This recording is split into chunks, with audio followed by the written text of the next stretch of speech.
सोहर गवाए लगी हो। जब पर जाई माई के नजर सोहर गवाए लगी हो। सचो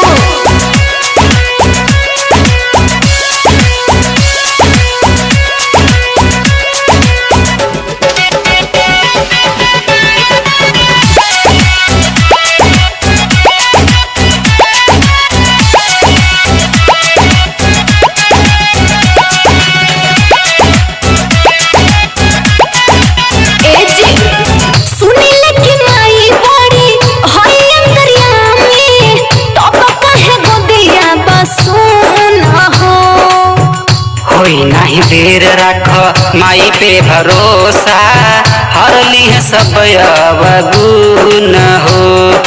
अरे वो तो जानते बानी चली ना भूखब ना बरात माई के करब सुमिरन चरण में नहीं लगाइब हो। करब उपवास तोहरा संग ही धनिया कलसा चुनरिया ले आइब हो। उनके चरण में सुखवा भेटाए लगी हो।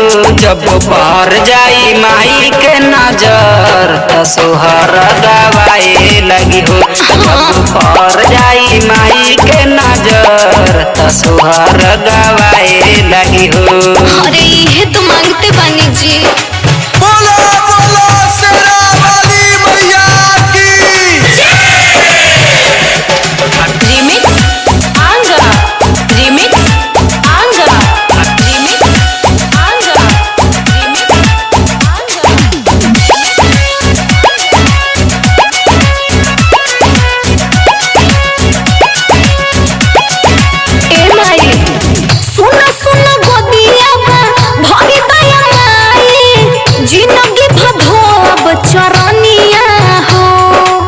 मनवा के आस धनी टूटे जन दीह माइए हटई है परसानिया हो। ठीक बाजी सुनी न जी सूरज राकेश सुनी खुशबू के बतिया चली तारा चंडी के भवनवा हो। चलो ये धनी अब देर ना लगाव अंगा प्रीतम भी जई है संगवा हो। माई के भक्ति के असर देखाए लगी हो।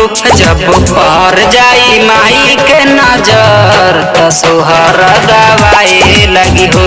जब पर जाई माई के नजर सोहर गवाए लगी हो। अब सब माई के कृपा बा।